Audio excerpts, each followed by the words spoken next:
Pelakon Jana Nick menegaskan pengakuannya menghidap penyakit bipolar sebelum ini bukanlah bertujuan untuk konten di media sosial semata-mata.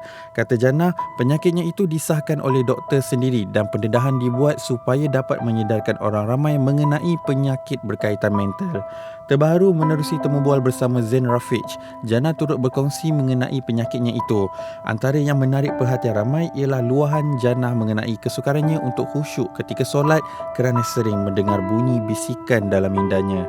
Masa saya record perbualan dengan Abang Zain tu, saya dalam keadaan depressed mode. Kan bila bipolar ni kita ada manic dan kita ada depressed. So bila saya dalam depressed, saya sangat-sangat down, sangat sedih, tak nak jumpa orang. Tapi bila saya manic, saya tend to cakap banyak benda. Kalau tanya pengalaman saya kalau boleh saya tak nak cerita. Bila saya dalam keadaan yang happy, saya tak nak cerita benda yang sedih. Kan benda ni actually is not good for my mental. Saya gunakan platform saya untuk saya luahkan apa yang saya rasa supaya orang yang ada penyakit yang sama macam saya boleh relate dengan saya. Orang yang ada penyakit yang sama dengan saya, dia akan rasa yang macam they are not alone. So itu yang saya cuba nak bagi tahu. Tapi bila orang tanya saya banyak-banyak, ajukan saya soalan banyak-banyak macam ni, it triggers kan. So kadang-kadang bila saya happy, saya tak nak fikir benda-benda macam tu. So wish me luck lah sebab saya sendiri yang gunakan platform saya. Bila orang mengatakan bila solat tu mendekatkan diri dengan Allah kan. So mungkin ada yang mungkin akan bersuara. Okay. Ini sebab saya gunakan platform saya untuk spread mental illnesses dekat semua orang. Sebab kalau orang tu patah tangan, patah kaki, dia cakap ke? Sebab kau tak solat lah ni, kaki kau patah.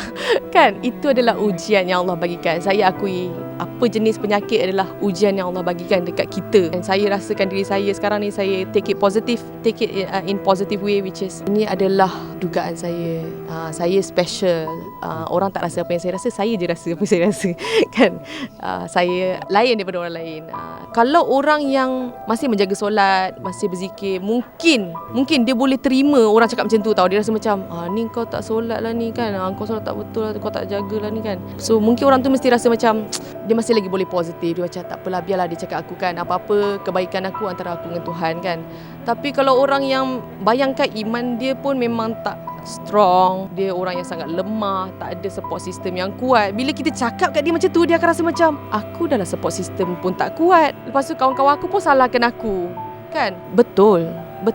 Rohani itu adalah satu antara benda yang paling besar yang kita kena jaga dalam diri kita. Saya tak pernah nak menafikan benda tu. Tapi dalam masa yang sama, jangan cakap macam tu ke orang. Betul, macam orang patah kaki.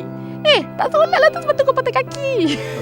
Itulah ibaratnya. Because depression, mental bipolar, or any mental illnesses, itu adalah penyakit yang boleh dirawat oleh doktor.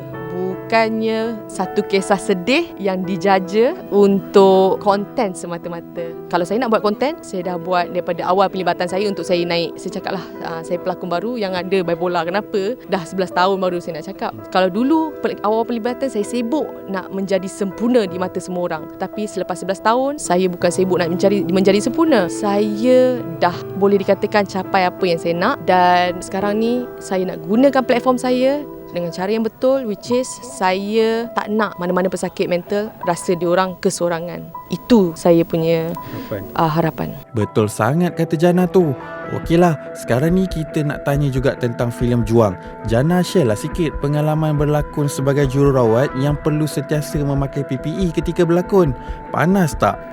Pengalaman memakai PPE sangat-sangat complicated. Biasa kita tengok frontliner ke, kalau kita tengok dekat video-video dulu sebelum saya sendiri merasai tu, kita ingat macam satu layer je kan. Bila kita dah pakai tu baru kita tahu, ada banyak layer, ada lagi bila nak habis ni kan. So imagine they have to wear that ke tempat-tempat yang panas kan. Nasib baik kita masa syuting tu kita kat tempat yang sangat-sangat sejuk. Bila melakukan watak sebagai nurse ataupun frontliners ni, ada tak rasa bangga bila menjadi watak tu? Saya rasa berat, rasa sedih. Saya rasa sebab time tu masa kita shoot, kita belum menang lagi. Tapi bila kita melihat kejayaan kita, walaupun tak banyak, tapi kita dah pun start masuk era endemik.